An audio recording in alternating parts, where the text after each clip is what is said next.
Hello, we are now starting this new topic of outsourcing, which is from your chapter number 5, Emerging Mode of Businesses. Okay. Now, before I explain what is outsourcing, I would like to take an example. Okay.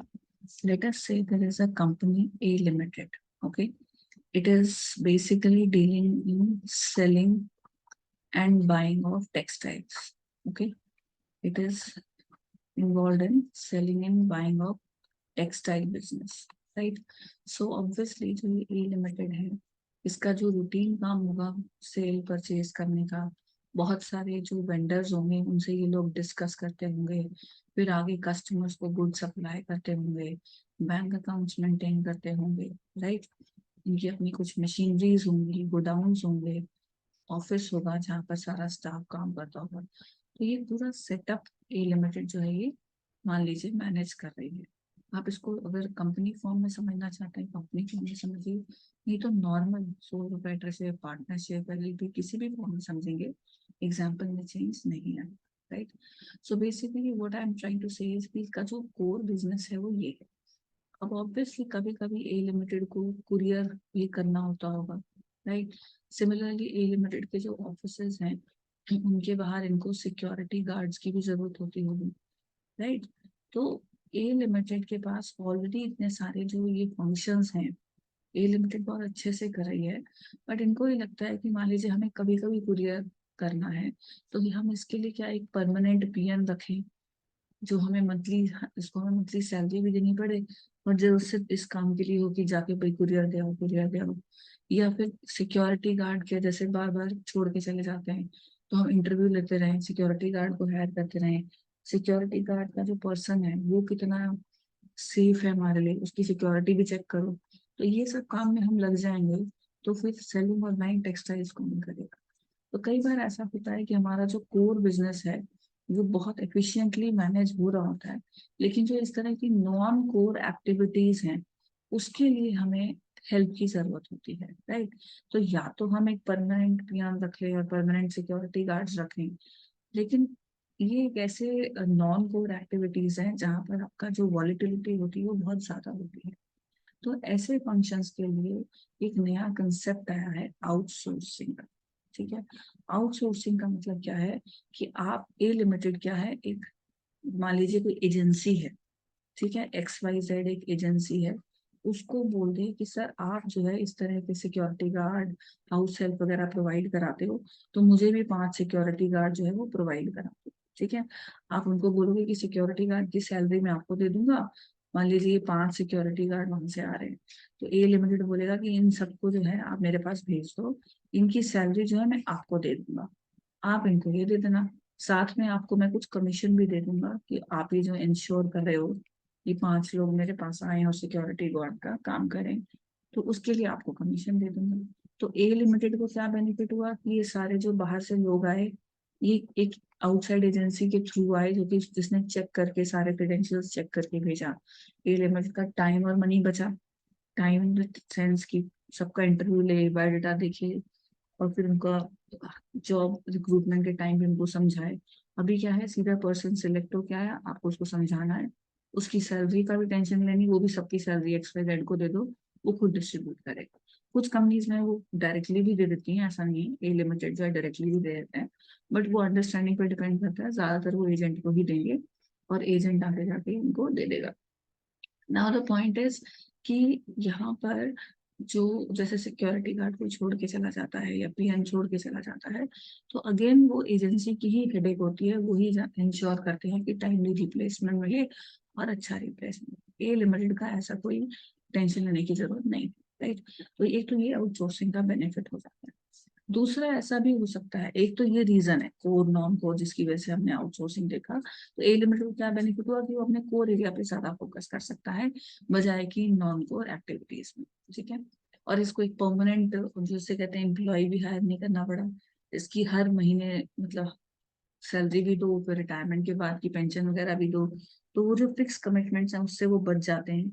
एक contract period जो है वो decide कर लेते हैं, भाई 1 साल का, 2 साल का या 5 साल का। तो उसके बाद फिर वो रिकंसिडर कर सकते हैं इनको रखना है या नहीं रखना है, एजेंसी रखनी है नहीं रखनी है। तो ये डिपेंडिंग ऑन दैट आप इसको चेंज भी कर सकते हो। तो ऐसा नहीं है कि एक बार किसी को हायर कर लिया मैंने परमानेंट, तो अब वो 60 ईयर्स तक मुझे उसको रखना ही पड़ेगा। उस रिजिडिटी से आप बच जाते हो, फ्लेक्सिबिलिटी आपको मिल जाती है, आपको अच्छी सर्विस मिल जाती है। बल्कि ये कुरियर वाले जो होंगे, ये या जो ये पीएन नहीं, जो कुरियर वाले एजेंसी है आप उसको हायर कर रहे हो या सिक्योरिटी गार्ड प्रोवाइडर्स को हायर कर रहे हो, तो उनको इस चीज में बल्कि ज्यादा एक्सपीरियंस होगा हमसे। हम तो टेक्सटाइल वाले हैं, हमें टेक्सटाइल वालों को क्या पता कि कुरियर कैसे कैसे हो सकता है या किस किस मोड से क्या है। हमें उल्टा कुरियर की भी रेगुलेशन सीखनी पड़ेगी।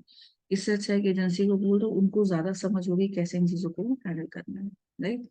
सो हमें एक तरह से स्पेशलाइज्ड सर्विसेज भी मिल गई कुरियर एजेंसी की। ठीक है, कुरियर एजेंसी की स्पेशलाइज्ड सर्विसेज मिल गई। सेम तरीके से स्पेशलाइज्ड सर्विसेज का एक और एग्जांपल ले सकते हैं कि जैसे मान लीजिए ए लिमिटेड है, उनके पास अभी कोई लेटर से एडवोकेट नहीं है। ठीक है, कभी जरूरत नहीं पड़ी, कोई लीगल मैटर नहीं आया। अब मान लीजिए 2-3 लीगल मैटर्स आ गए हैं, तो इनके पास अगेन ऑप्शन है कि या तो वो एक प्रैक्टिसिंग एडवोकेट जो प्रैक्टिसिंग वाला होगा उसको बोले कि सर हमारा केस आप लड़ो, या फिर अपने एम्प्लॉयमेंट में ही 3 एडवोकेट रख लें। तो ये उनके ऊपर है। अगर तो उनको लग रहा है कि ये केस हर हर दूसरे दिन बढ़ेंगे, कम नहीं होंगे, तो वो परमानेंट एम्प्लॉय कर सकते हैं। But if they feel that they just need this for this assignment, okay, or maybe they have already kept few and this assignment is of a peculiar nature जिसके लिए उनको बहुत स्पेशलिस्ट एडवोकेट चाहिए, तो वो आउटसोर्स कर सकते हैं। वो 2-3 बाहर वाले एडवोकेट्स को बोल सकते हैं कि हमारा ये वाला असाइनमेंट आप हैंडल करिए।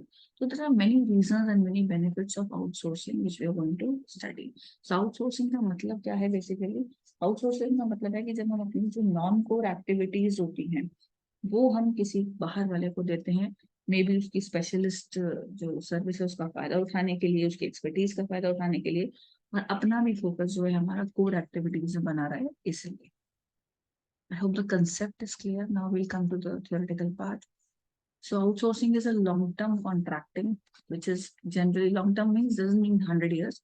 It's a long-term contracting, generally the non-core. ठीक है, ज्यादातर तो हम नॉन कोर एक्टिविटीज देते हैं, बट कई बार हमें कोर एक्टिविटीज देनी पड़ती हैं। ठीक है, जब हम कैप्टिव या थर्ड पार्टी स्पेशलिस्ट के बारे में पढ़ेंगे तो हम देखेंगे कुछ कोर एक्टिविटीज हमको देनी पड़ती है। जैसे मैंने एडवोकेट वाला एग्जाम्पल लिया, उसका एक्सपर्टीज, एफिशिएंसी और एक्सपीरियंस और कई बार इन्वेस्टमेंट जैसी चीजों का बेनिफिट लेने के लिए।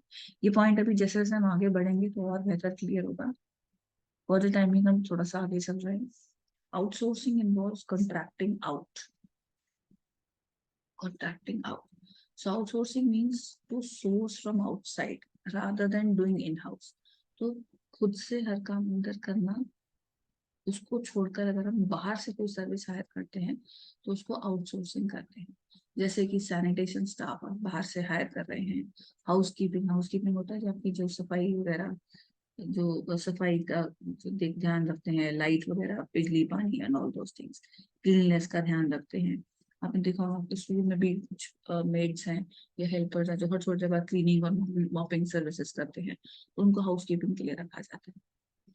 बट पहले तो लोग अपने अपने एम्प्लॉयज रखते थे, जैसे 2-3 हेल्पर्स रख लिए, 2-3 मेड्स रख लिए। बट अब इन्होंने आउटसोर्स करना शुरू कर दिया बिकॉज इन लोगों का फ्रीक्वेंसी बहुत ज्यादा होता है चेंज होने का। Plus every time they have certain things which a large organization cannot afford to focus upon. So of late, many companies have started outsourcing. They have entrusted outside agencies to perform these activities for their organizations on contractual basis. It is safe also, so that there is an agency which has verified, and then you get that verified. Maybe in a hurry, you keep somebody who is not very much, faithful. तो वो उल्टा आपको नुकसान कर सकता है। तो it is better कि आप आउटसोर्स करके किसी हायरिंग एजेंसी से आप ये सर्विसेज ले लें। Secondly, generally non core business activities are outsource, हमने अभी डिस्कस करा। जैसे सैनिटेशन और हाउस कीपिंग, ये नॉन कोर है किसी भी ऑर्गेनाइजेशन के लिए। कोई भी सिर्फ सैनिटेशन के लिए थोड़ी खुलेगी, सिर्फ हाउस कीपिंग के लिए। वो तो काम कर रहे हैं लोग, स्टाफ है, तो इसलिए हाउस कीपिंग और सैनिटेशन की जरूरत पड़ सकती है। ठीक है, म्यूनिसिपैलिटीज और सैनिटेशन और उनको छोड़ दें अगर, तो म्यूनिसिपैलिटी का तो मेन काम है ये रोड साफ कराना, हम उसकी बात नहीं कर रहे, बट जनरली हम बात कर रहे हैं, ठीक है। जैसे हाउस कीपिंग होटल के लिए कोर एक्टिविटी है। So depending on what business you are in, कुछ आपकी क्रिटिकल होंगी, कुछ कोर एक्टिविटीज होंगी, और कुछ आपकी इंसिडेंटल है। जैसे स्कूल में पढ़ाना जो है वो मेन एक्टिविटी है, वहां पर हाउस कीपिंग, कैंटीन, सिक्योरिटी वो आपकी नॉन कोर एक्टिविटीज हो सकती है।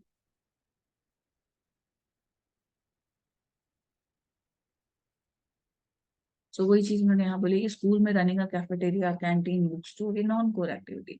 तो आप जरूरी नहीं कि आप एक प्रॉपर एम्प्लॉय रखो इन जगह पे या अपनी कैंटीन खोलो, आप किसी आउटसाइड पर्सन को बोल सकते हो कि वो यहाँ पर आके काम करे और आपसे वो कमीशन ले, ठीक है, क्योंकि वो आपकी प्रेमिसेस में काम कर रहे हैं ना, इसे। सो आउटसोर्सिंग में इनिशियली जो होता है, यूजुअली जो बिजनेसेस होते हैं, they usually outsource only the non core activities. But जब वो कंफर्टेबल हो जाते हैं इंटरडिपेंडेंस को मैनेज करने में, interdependence means you are dependent on that outsource agency and the outsource agency is providing you service, then they start even getting the core activities performed by outsiders। तो school जो है वो tie up कर सकता है किसी computer training के साथ अपनी कंप्यूटर एजुकेशन को भी देने के लिए। यानी ये स्कूल के लिए कंप्यूटर ट्रेनिंग देना एक कोर एक्टिविटी है, ठीक है। लेकिन अगर स्कूल ने दो तीन चीजें हायर करी हैं किसी हायरिंग एजेंसी से, मान ली सिक्योरिटी गार्ड, कैंटीन वगैरह, और वो उस एजेंसी की सर्विसेज से सेटिस्फाइड है, तो उनका एक्सपीरियंस अच्छा रहा, अब उसी एजेंसी से या किसी और एजेंसी से अगर वो चाहें तो कंप्यूटर ट्रेनिंग जो है इम्पार्ट करने के लिए आउटसोर्स करवा सकते हैं। मान लीजिए वो एपटेक को बोले या आपके एनआईटी को बोले या किसी भी और अच्छे इंस्टीट्यूशन को, करियर लॉन्च को बोले कि आप हमारे यहाँ पर आकर एक सेटअप कर लो और यहाँ पर हमारे बच्चों को कंप्यूटर सिखाओ। उससे क्या होगा कि बल्कि उनकी जो स्पेशलाइज्ड नॉलेज है वो शेयर भी हो पाए। आप अगर हो सकता है दो तीन टीचर्स रखें, उनके पास उतनी नॉलेज नहीं हो, बट वो लोग पूरा अपना सेटअप लेके आएंगे, so they will be able to guide you guide your students in a better.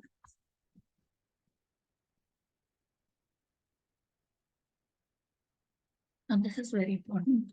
Processes may be outsourced to a captive unit or third party.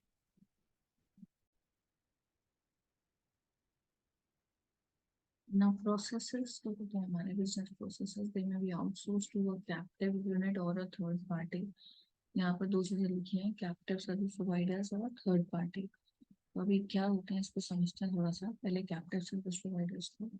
इसी तरह लार्ज मल्टीनेशनल कंपनीज जो बहुत सारे डाइवर्स प्रोडक्ट्स में deal करते हैं, एक example लेते हैं जैसे हिंदुस्तान लीवर, ठीक है, उसका नाम HUL हो गया, हिंदुस्तान यूनिलीवर, या फिर आप ऐसा ही कोई भी एक बड़ा ब्रांड है।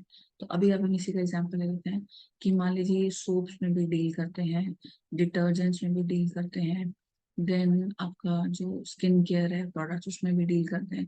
सो there are number of products which they are dealing with, Lux भी हो गया और पामोलिव हो गया, so on। तो जब वो डाइवर्स प्रोडक्ट्स में डील करते हैं तो वो डिफरेंट डिफरेंट कंट्रीज को, यानी लार्ज नंबर ऑफ कंट्रीज को वो बेचते भी हैं, ठीक है। यानी एक आपकी बड़ी मल्टीनेशनल कॉरपोरेशन है, ठीक है, बहुत सारे प्रोडक्ट्स में ये डील कर रही है, ठीक है, और अलग अलग कंट्रीज में इसको सेल कर रही है, राइट। तो मान लीजिए ये सारे प्रोडक्ट, मैं ये भी नहीं कह रही सारे प्रोडक्ट एक ही कंट्री में बन रहे हैं, कहीं पे कुछ बन रहा होगा, कहीं पे कुछ बन रहा होगा, और ये ऑल ओवर द वर्ल्ड इनकी मार्केट चल रही है, ठीक है। तो ये तो जो प्रोडक्ट्स हैं इनकी सेल और परचेज की बात हो रही है कि कहाँ ये सेल हो रहे हैं और कहाँ ये बन रहे हैं।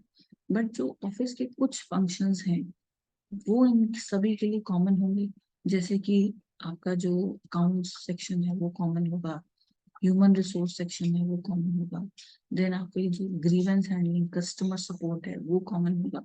तो that can be centralised.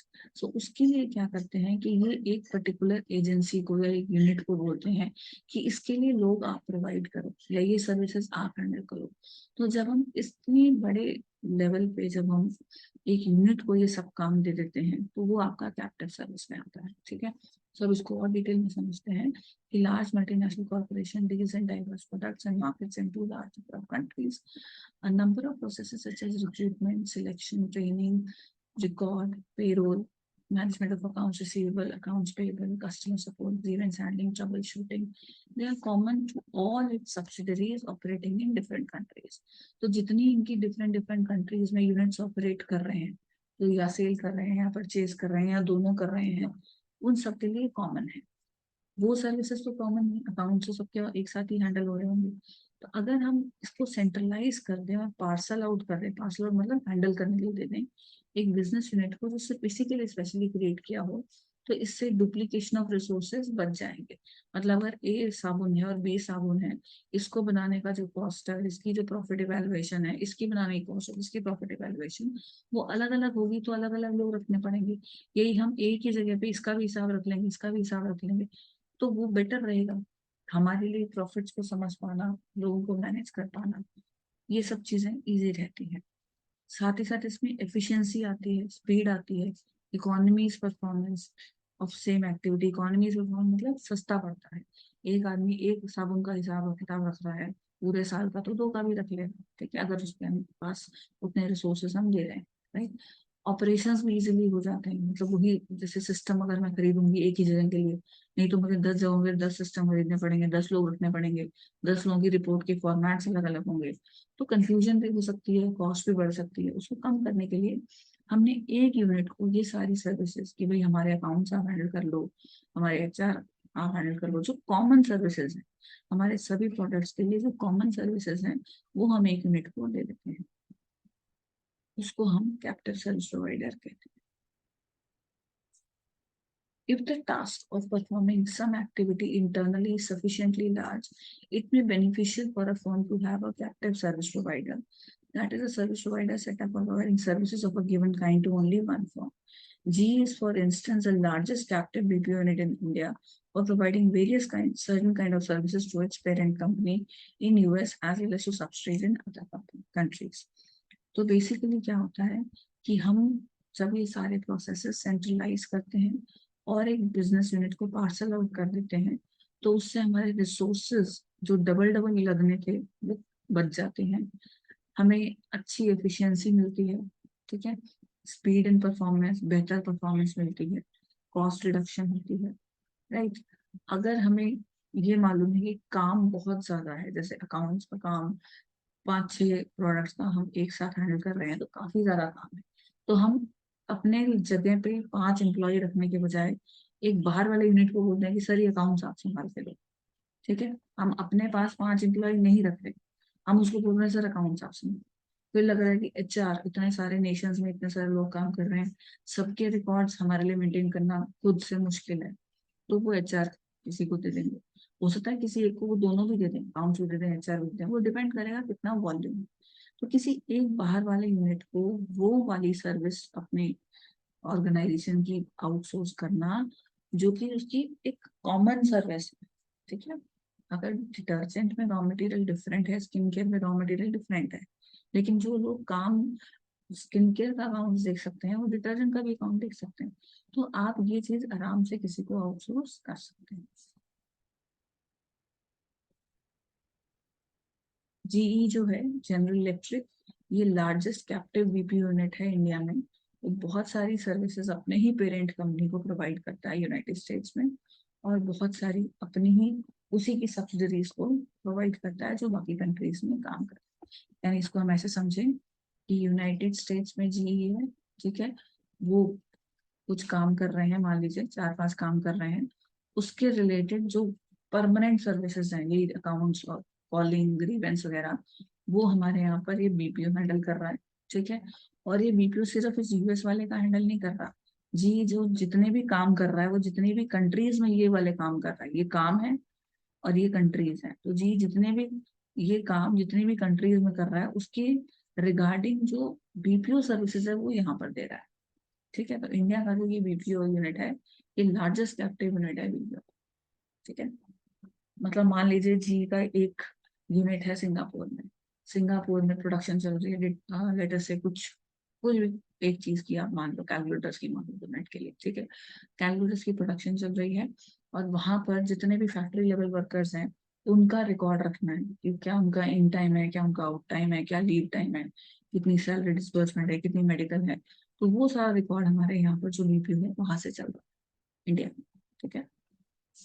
And same is for other units also, may be it's not just for Singapore, Thailand में है तो उसका भी ये रिकॉर्ड सारा इंडिया में चल रहा है, कोई अगर कनाडा में है तो उसका भी यहाँ चल रहा है, लेकिन जी वाले, okay.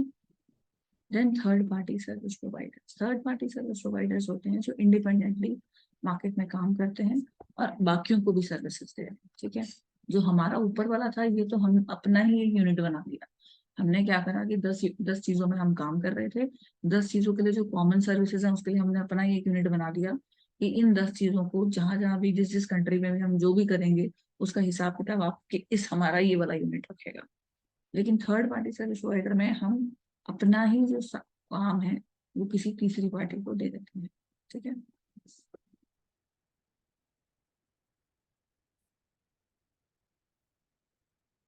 so the processes which you parcel out to third party service providers, ये वो होते हैं जो इंडिपेंडेंटली सारा प्रोसेस प्रोवाइड करते हैं। और मान लीजिए आपने अपना एक पर्टिकुलर काम किसी आउटसाइड एजेंसी को दे दिया, तो वो आपको वो काम करके देगी, साथ ही साथ वो और भी कंपनीज का भी काम करती है। It is not just working for you. Okay, अब हो सकता है आपने उसको अपनी HRM सर्विसेज दे रखी हो, राइट। तो जो सर्विस प्रोवाइडर्स हैं ये किसी ना किसी एक एरिया में स्पेशलाइज करती हैं और वाइड बेस ऑफ क्लाइंट्स को सर्विसेज प्रोवाइड करती हैं कटिंग अक्रॉस इंडस्ट्रीज। इनको आप हॉरिजॉन्टल्स बोलते हैं। वर्टिकल्स क्या होते हैं, जो 1 or 2 इंडस्ट्रीज में स्पेशलाइज करती हैं and scale up to doing a number of processes from non core to core. For example, अगर आपकी एक टेक्सटाइल इंडस्ट्री है, वो कोई आउटसाइडर ही पूरी संभाल रहा है। फिर आपकी एक पेपर इंडस्ट्री है, वो पूरी आउटसाइडर ही संभाल रहा है। ठीक है, तो मान लीजिए एक आउटसाइडर है ए लिमिटेड, वो ये 2 इंडस्ट्रीज में स्पेशलिस्ट है, उसको हम वर्टिकल बोलते हैं, पूरी पूरी इंडस्ट्री संभाल लेना आपकी। ये होते हैं जो आपकी एक यूनिट का कोई फंक्शन संभाल रहे हैं। बाहर वाले हैं दोनों, एक इंडस्ट्री संभाल रहा है पूरी, एक आपका कोई यूनिट संभाल रहा है।